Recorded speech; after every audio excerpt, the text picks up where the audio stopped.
the rest of you, you're going to see that it's not very profitable to hide your head in the sand. Because silence makes you complicit.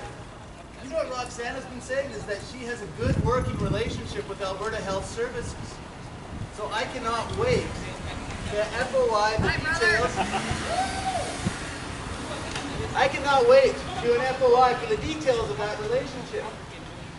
Well, minutes of meetings, notes from meetings, email correspondence. And what about the meetings they had, Mark, apparently where you were planning to illegally try to decertify the union back in November? Well, I know about that too, guys. Yeah, I think there was a guy involved in that was a real heel. Yeah, that guy's a real heel. Yeah. But, yeah. Do you want to be educated as to the financial statements of sale? Oh, see, that's how they react. They refuse to listen to reason. They refuse to listen to the facts. We suggest you ask questions, because if you guys don't ask questions, the questions will be asked before the Labor Board. And these people will have to answer those questions at the risk of suffering the consequences of perjury. Everybody that doesn't know, this is Yolanda. This is the one that drove girls to take the strike vote and voted yes. And puts her fingers in her ear when she has to listen to facts. 100% strike vote. She drove them there to take the vote. But then guess what? She crossed the line. Oh, well. All right. Okay, so she's being paid with the dirty money, with Yep. the stolen money. Yeah. Hey, Yolanda, are you being paid a little bit extra, a little bit cash under the table?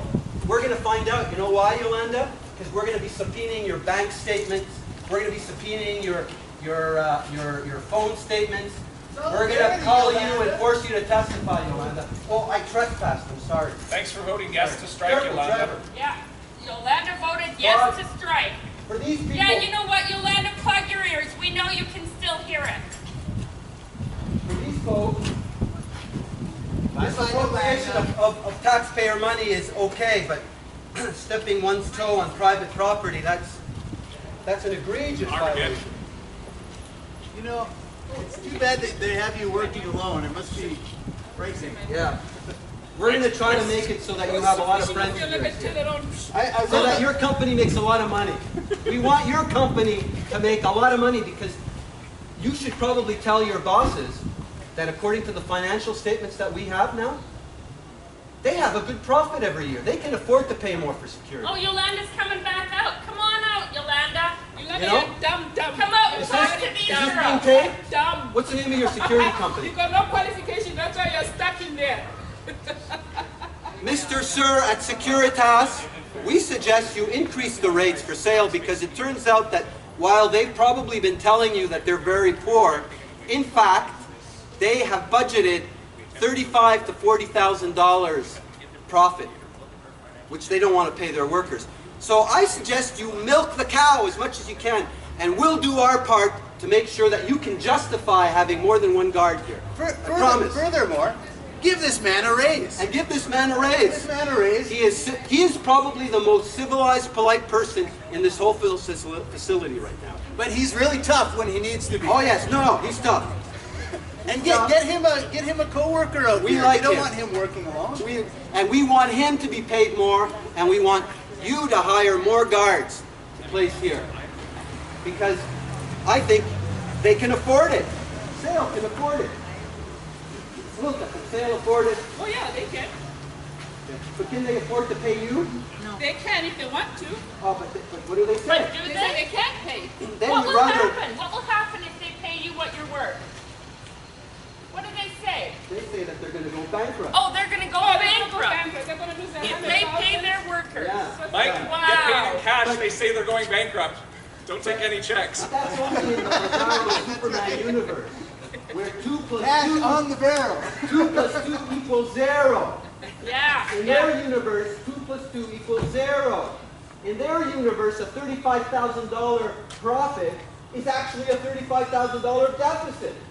So, you know that comic book, The Bizarro Superman, where everything's opposites, right? They're living in that universe. Or more likely, the sale board has created a scenario, and it has convinced everybody else to live in that universe. Chris knows that he's got $35,000 to play with. What did you say? You bought a new car? Yep. I got a new car. I think we might subpoena the records for that, Mark. Did he pay it cash? Do you know? Do you know if he paid it cash? What kind of a car is it? I think he used to be driving a white car. I think he's driving a silver. Well, he should be driving a black car, actually. But that's another point. Maybe it's a trade-in. I don't know. Well, we'll find out. We'll find out because unless of course all the documents that they shredded. When did they do that? Right before mediation.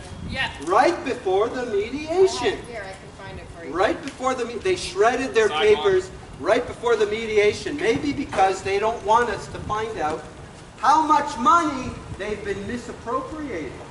Do you know? Are you partners with them? Okay.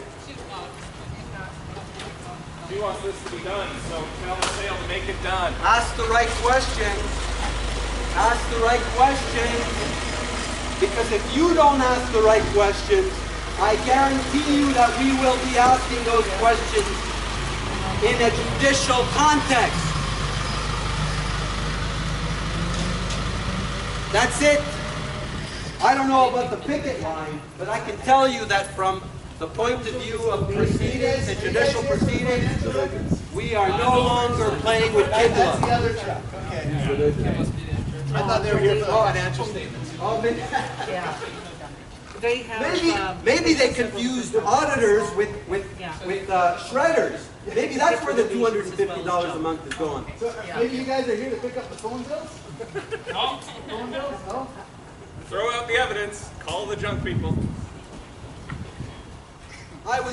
You know, it's because we had a sort of like a precursor of the way they testify back at the lockout case. Remember that lockout case in May? The illegal lockout? The one that AUPE won? The one in which they broke the law? The one in which they were found by the labor board to have broken the law?